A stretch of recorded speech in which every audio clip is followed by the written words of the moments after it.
কলিজার যুবক,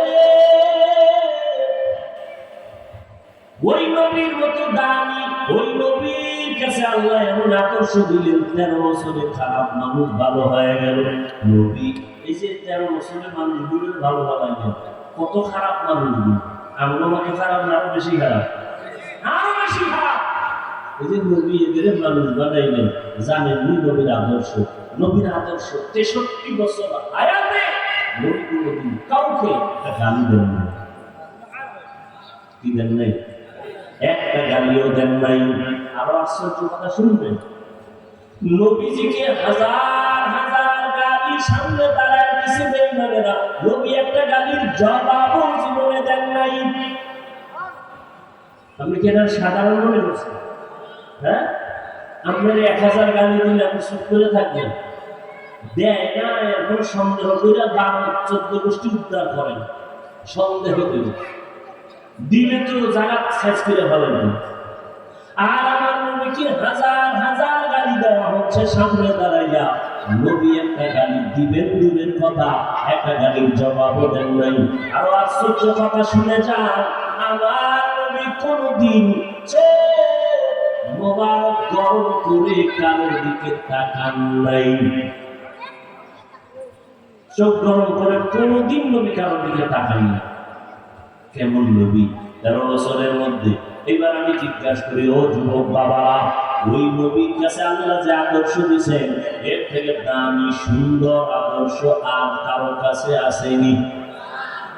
থাকলে দাঁড়ায় বলো, আমি তারটা নিব, মোহাম্মদেরটা বাদ দিব। আছে? যদি বলো নাই, তাহলে আমাকে জবাব দাও যুবক, ওই নবীর আদর্শ পৃথিবীর মধ্যে শ্রেষ্ঠ সুন্দর? জবাব দাও। তাই তো? এবার আমাকে বলো, ওই নবীর আদর্শের ভিতরে আঙ্গুলের নখগুলো কেমনে কাটবা এই নিয়ম আসেনি? তাই সবটা কথা বলো, মানো আর না মানো? আছে? ওই নবীর শ্রেষ্ঠ আদর্শের মধ্যে চুলগুলো কেমনে রাখবা, কেমনে কাটবা সেই আদর্শ আসেনি। তুমি মদিনার উম্মত হইয়া বেঈমানের পা চাটা কোনা হইয়া কেন নখগুলো কাটলা, চুলগুলো রাখলা? জবাব দাও। আমার কাছে না দিলেও পার পাইবা না, আল্লাহর আদালতে জবাব দিতে হবে। তখন কি করবা? ওই নবীর আদর্শের মধ্যে চুল চাটার নিয়ম আছে, নখ কেমনে রাখবা নিয়ম আছে, কেমনে পানি পান করবা নবী শিখায় গেছেন, কেমনে পোশাকটা খুলবা গায়ে পরবা নবী শিখায় গেছেন, জুতা দুইটা কেমনে ঢুকাইবা খুলবা সেখানেও নবী শিখায় গেছেন, ঘরের মধ্যে কেমনে ঢুকবা নবী সে আদর্শ শিখায় গেছেন। ও যুবক বাবারা, আপনি গলার এত বয়ান করে, পীর সাহেবরা বয়ান করে, আমরাও পায়ে ধরে ধরে এত কষ্ট করে বয়ান করি, এই যে কথা বলার মতো কষ্টের কাজ জমিনের একটাও নাই। এরপর কত গরম, কত কষ্ট, দিন নাই রাত নাই, খানা নাই ঘুম নাই। ও আল্লাহর বান্দারা, জুমার দিন খতিব সাহেবরা পাও ধরে নরম নরম ভাষায় বুঝায়, এরপরও কেন বাবা তুমি নবীর আদর্শ মানো না, বেঈমানের আদর্শ মতো চলো?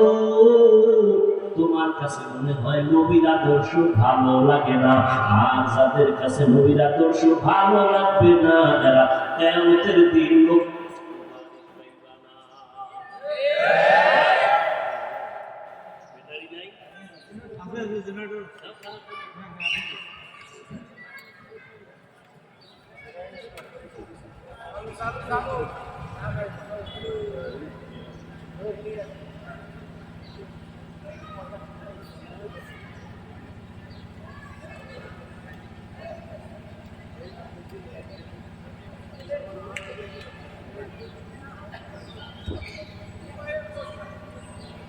কষ্ট হয়েছে আপনাদের না? আল্লাহ কষ্টের বরকতে যেন দুনিয়ায় শান্তি দান করেন সবাইকে, আখিরাতে আল্লাহ পাক জান্নাত দান করেন। এই গরমে কষ্ট সহ্য করার বরকতে আল্লাহ যেন জাহান্নামের গরম থেকে হেফাজত করেন। রহমতের নবীর আদর্শ তোমার কাছে যদি ভালো লাগতো, আরে আজকে বয়ান তো করবো হিন্দুদেরকে, বৌদ্ধদেরকে, বিধর্মীদেরকে, যারা কোরআন বুঝে না, হাদিস বুঝে না, ইসলাম বুঝে না, কিন্তু তুমি তো মুসলমান, তুমি আল্লাহ চিনো, কোরআন চিনো, হাদিস বুঝো, আল্লাহ বুঝো, নবী বুঝো, তুমি মুসলমান, আমি একজন মুসলমান। তোমার ধর্ম আমার ধর্ম আলাদা না এক? তোমার আমার আল্লাহ, তোমার আমার নবী, তোমার আমার কোরআন, তোমার আমার হাদিস, তোমার আমার কালেমা, তোমার আমার কাবা, সব এক। দুনিয়াতে তুমি আমি যদি নার্সের সিস্টেম সবার এক। মনে হয় কিশোরগঞ্জের মানুষগুলো লঙ্গি পরে আসছে দুনিয়াতে আসার সময়, যাওয়ার বেলা সিস্টেমটাও হবে এক। আমাকেও 3 কাফন, তোমাকেও 3 কাফন, নাকি? আমি বক্তার সম্মানে একটা কাফন কেউ বাড়ায় দিবে না, সবার বেলায় কাফন 3টা, মহিলাদের বেলায় 5টা। প্রধানমন্ত্রীও যদি বলে যায় তার সম্মানে একটা কাফন কেউ বাড়াবে না, নাকি বাড়াবে? রিক্সার ড্রাইভার গরিব যদি মরে যায় তার কাফন 3টা, গরিব হওয়ার কারণে কাফন কমানো হবে না। বিদায় বেলা কাফনের সংখ্যা এক, কালার হবে আলাদা। কি হুজুরদের কাফনের কালার একরকম, যারা হুজুরদের গালাগালি করে তাদের কাফনের কালার হবে আর একরকম। কে ধনী, কে গরিব, কে আলেম, কে মূর্খ, কে ধনী, কে গরিব, কোনো ভেদাভেদ নাই। সবার বেলায় কাফন হবে 3টা, কালার হবে 1 না 2? কি কালার? সাদা কাপড়ের উপরে লেখা থাকবে বড় হুজুরের লাশ, এমপি সাহেবের লাশ। কাফনের মধ্যে ঢুকার পর কে এমপি, কে মন্ত্রী, কে আলেম, কে মূর্খ, কে ইমাম, কে মুক্তাদি, কে ডাক্তার, কে রোগী, সব শেষ হয়ে যাবে কাফনে ঢুকা মাত্র, সব মাস্তানি শেষ। আমি বক্তা যে ভাব দেখাইছি, সাদা কাপড়ে ঢুকছি, আমার ভাব, এমপি সাহেবের ভাব, টাকাওয়ালার ভাব। जिंदगी में बंदगी तू करना है, जिंदगी में बंदगी तू करना है,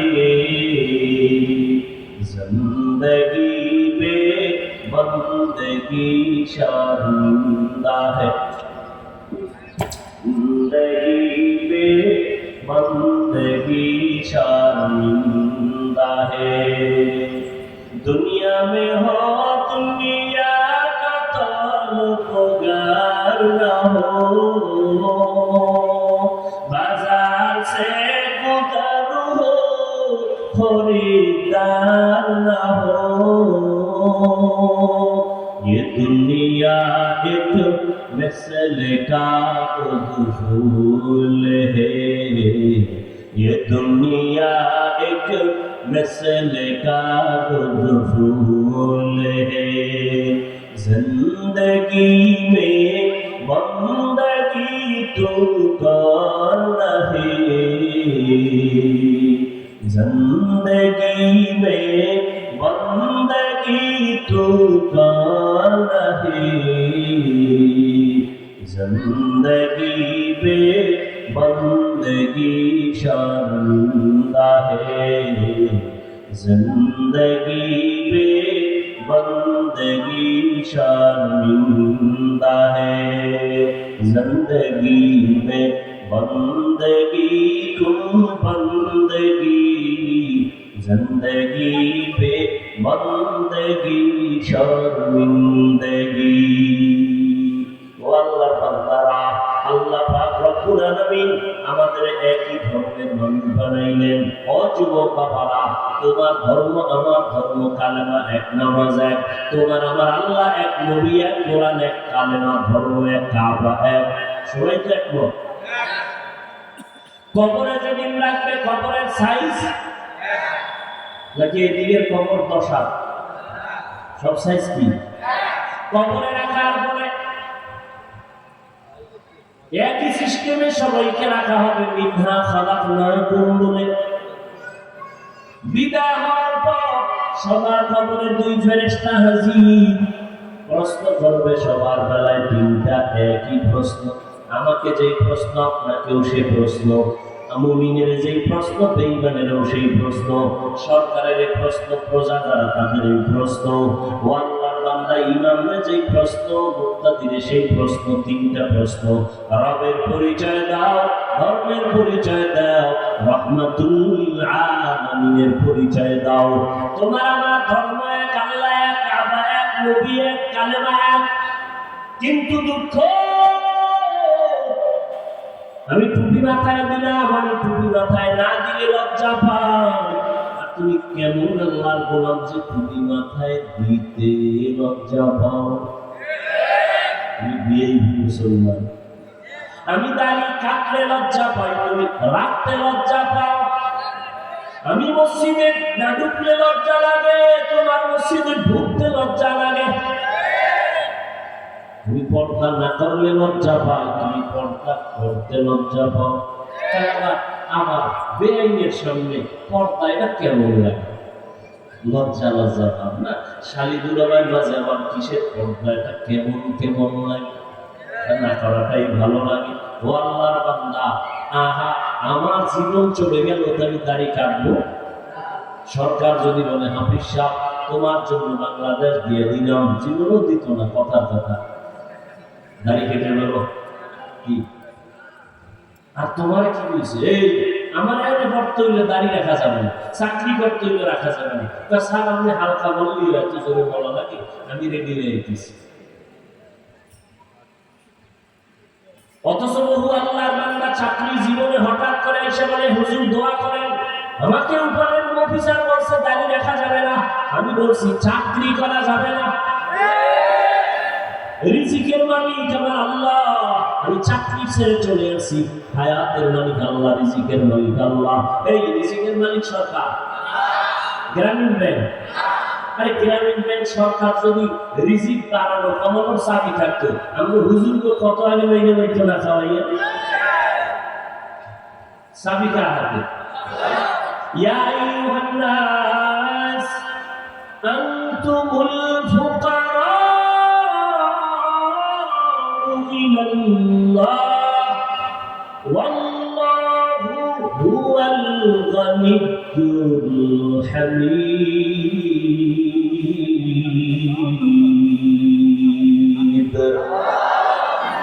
তাওয়াক্কুল মিকুনি har subuhsam mirasana rizqe tu azla maqam juzba haq cheeze makhaz insuja fazle ua maste dar jumla jaha। ও আমার কলিজার যুবক, আজকে তোমাকে বয়ান করে বুঝানো লাগে কেন? এরপরেও তো ফলাফল জিরো। 12টা মাস কুত্তার মতো দৌড়াই, কুত্তা এত দৌড়ায় না যে আমরা দৌড়াই। দিন নাই রাত নাই, ছেলে মেয়ে স্ত্রী বাড়ি ঘর সাইরা 12টা মাস উন্নতের পেছনে দৌড়াই। পাও ধীরে ধীরে ধীরে ধীরে বয়ান করি, নামাজ পড়ো, পর্দা করো, মা বাবা খেদমত করো। এরপর মুসলমান সোজা হয় না। 12 মাস লাগতো না যদি 6টা মাস আমাকে হিন্দুদের মন্দিরে পাঠায় দিতা, তাহলে 1 ঘন্টা বয়ান করতাম। খ্রিস্টানদের গির্জায় গিয়ে যদি দৈনিক 1 ঘন্টা বয়ান করতাম, ওই পঞ্চমারে যদি আমার 1 ঘন্টা যদি বয়ান করতাম কাদিয়ানীদেরকে, ইনশাআল্লাহ 6 মাসের বয়ানে ওরা মদিনার পাগল হয়ে যেত। কিন্তু মুসলমানের এত বয়ান, তাবলীগীদের বয়ান, পীর সাহেবদের বয়ান, জুমার খতিবের বয়ান, এত আলেমদের বয়ান, এরপর আমল নামা শুনলো। ও আল্লাহর বান্দারা, তাহলে বলো ইসলাম মিথ্যা, কোরআন মিথ্যা, বলো একটা প্রমাণ দাও। আমি এখন দাড়ি কেটে ফেলি, একটা প্রমাণ দাও। আল্লাহ নাই, কোরআন নাই, শুধু কোরআন থেকে একটা ভুল পারলে বের করে দাও যে এই আয়াতটা সঠিক না, প্রমাণ করে দাও। আমি এখন কোরআন জ্বালায় দেব, দাড়ি কেটে ফেলবো, নামাজ বন্ধ, লেখা হইয়া উলামে নাচ গান শুরু করবো, আল্লাহর বিরুদ্ধে নেমে যাব। ওরে তুমি পাখি নেতা কেন? কিয়ামত পর্যন্ত ওই ১৩,০০০ বছর পিছনে চলে গেছে বহু বাহাদুরেরা, বহু ভুল বের করার চেষ্টা করেছিল, অপচেষ্টা। আজ পর্যন্ত কোন পণ্ডিত আমার আল্লাহর কালামের একটা ভুল বের করতে পারে নাই, বরং বহু পণ্ডিতেরা মাথা নত করে মুসলমান হয়ে গেছে। তুমি হইলে না কেন? ও আল্লাহর বান্দারা, মদিনাওয়ালা টুপি লাগাও। এবার বলবা হাফিজ ভাই আপনাদের মতো সম্ভব না। আমিও বলি আমার মতো হওয়ার দরকারই নাই। কিন্তু এবার একটু বিবেকের প্রশ্ন করো। ও যুবক, আমি এতক্ষণ চিল্লাইলাম, একবার বলি নাই স্কুল ছেড়ে দাও, কলেজ ছেড়ে দাও, মাদ্রাসায় আসো, হুজুর হও। একবার বলি নাই তাবলীগে না গেলে জাহান্নামে যাবা, বলি নাই কওমি মাদ্রাসায় না পড়লে জাহান্নামে যেতে হবে, বলি নাই পাস করলে টুপি মাথায় না দিলে জাহান্নামে যেতে হবে, বলি নাই। কি বলি শোনো, ও যুবক বাবারা, তোমার মতো কত যুবক সন্তান স্কুলে পড়ে, কলেজে পড়ে, জীবনে কোনোদিন মাদ্রাসায় যায় নাই। আমাকে সত্য কথাটার জবাব দাও। তোমার মতো যুবক স্কুল কলেজে পড়ে, চাকরি করে, ব্যবসা করে, RAB army, police, BDR, doctor, professor, engineer, RAB army, police, OC, DC SP, MP, মন্ত্রী, চেয়ারম্যান, মেম্বার, ব্যবসায়ী, চাকরিজীবী, সত্য কথার জবাব দাও। এদের মধ্যে 5 বেলার নামাজি আছে না নাই? এবার তোমার কপালে জুতা দিয়ে তুমি নিজে মারো, তুমি পারো না কেন? তোমার মতো যুবক রাস্তায় গাড়ি চালায়, ড্রাইভারি করে, নামাজ পড়ে, 5 বেলার নাই? তুমি মাস্তানি করো, তুমি পারো না কেন? তোমার মতো যুবক ময়দানে কৃষিকাজ করে, গামছা বিছাইয়া নামাজ পড়ে, তুমি কেন পারো না? তোমার মতো যুবক নদীর মধ্যে মাছ ধরে, তারপর নৌকায় বসে নামাজ পড়ে নেয়, নামাজ ছাড়ে না, তুমি কেন পারো না? আসলে তোমার কপাল পুরুষে মা বাবার বদদোয়া লাগছে। নামায় তো বয়ানের পরেও কেন তোমার নামাজ নাই, পর্দা নাই? এত আল্লাহর বান্দারা কান্না করে, আফসোস করে। তোমার মতো যুবক স্কুলে পড়িয়েও যদি নামাজ পড়ে, তুমি কেন পারো না? তুমি নিজের বাহাদুর মনে করিও না, তোমার কপাল পড়ছে, এখনো সময় আছে, তওবা করো। আল্লাহর কাছে তওবার দরজা খোলা, জীবন ভর গুনাহ করছো, তওবা করো। মনে মনে আল্লাহকে ডেকে বলো, হে মালিক, তোমার দরবার ছাড়া কোনো দরবার নাই। তুমি হায়াতের মালিক, তুমি রিজিকের মালিক, তুমি ইজ্জতের মালিক, তুমি মৌত দেওয়ার মালিক। ও আল্লাহ, এতদিন শয়তানের ধোঁকায় পড়ে নামাজ ছাড়লাম, দাড়ি কাটলাম, বেপরদায় চললাম। আর আল্লাহ, আমার মতো যুবক স্কুল কলেজে পড়িয়েও যদি নামাজ পড়ে, চাকরি করে, নামাজ পড়ে, আমি কেন পারবো না? ও পর্দার আম্মা জানেরা, আপনাদের মতো কত মা এখন আছে 5 বেলার নামাজ পড়ে, স্বামীর মাল হেফাজত করে, পর্দা করে, আপনারা কেন পারবেন না? ও বৃদ্ধ বাবাজিরা, আপনার মতো কত বুড়া মানুষ হাতে লাঠি দিয়ে মসজিদে গিয়ে নামাজ পড়ে, সারে না, আপনি কেন পারবেন না? তওবা করে নেন, মরিয়া গেলে আর নামাজ ছাড়বেন না, বেপরদায় চলবেন না, দাড়ি কাটবেন না। ও যুবকেরা, মা বাবার বেয়াদবি করে কষ্ট দিবা না, মা বাবার দোয়া নিয়ে চলবা, উলামায়ে কেরামের পরামর্শ নিয়ে চলবা, নবীর সুন্নাত অনুযায়ী চলবা। আর জীবনে নামাজ ছাড়বা না, ব্যবসা করো, আর যা করো আল্লাহকে ভুলবা না। উলামায়ে কেরামের পরামর্শ নিয়ে নবীর সুন্নাত অনুযায়ী চলবা, মা বাবার দোয়া নিয়া, মুরব্বিদের দোয়া নিয়ে চলবা।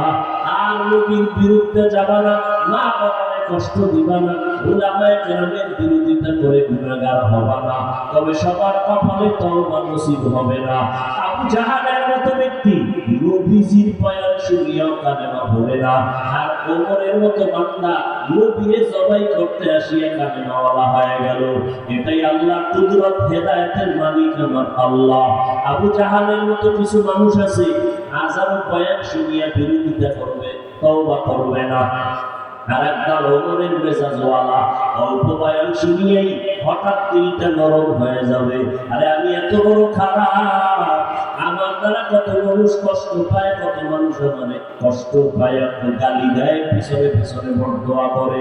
না, আজকে থেকে আর গালি দিব না, কাউকে কষ্টকর কথা বলবো না, মা বাবার দোয়া নিব, বেয়াদবি করবো না, উলামায়ে কেরামের দোয়া নিব, বেয়াদবি করবো না, মুরব্বিদের দোয়া নিয়ে নবীর তরিকা মেনে 5 বেলার নামাজ পড়বো, দাঁড়িয়ে রাখবো। তওবা করার মতো যদি অন্তর কারো তৈরি হয়, মুনাফিকি যদি অন্তরে না থাকে, যাদের তওবার নিয়ত আছে, আমি শুধু তাদেরকেই বলবো, দুটো হাত আমার আল্লাহকে দেখায় দাও। আয় আল্লাহ, হাতগুলো কবুল করে নেন, তওবা কবুল করে নেন, তওবার উপরে মজবুত হইয়া চলার মতো তৌফিক দান করেন, আমিন।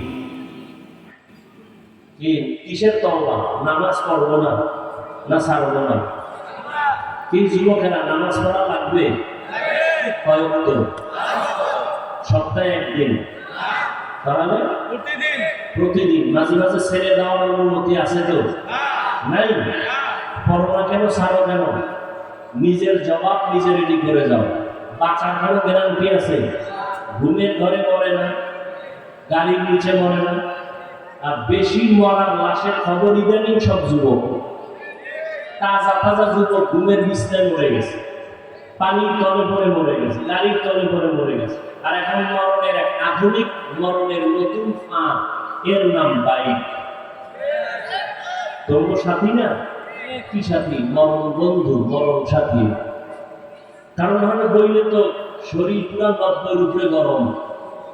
কি বাইকের উপরে যখন শরীর গরম না ঠান্ডা থাকে, আর পেছনে যদি বিপরীত পাশ থাকে তো কি গরম হতো।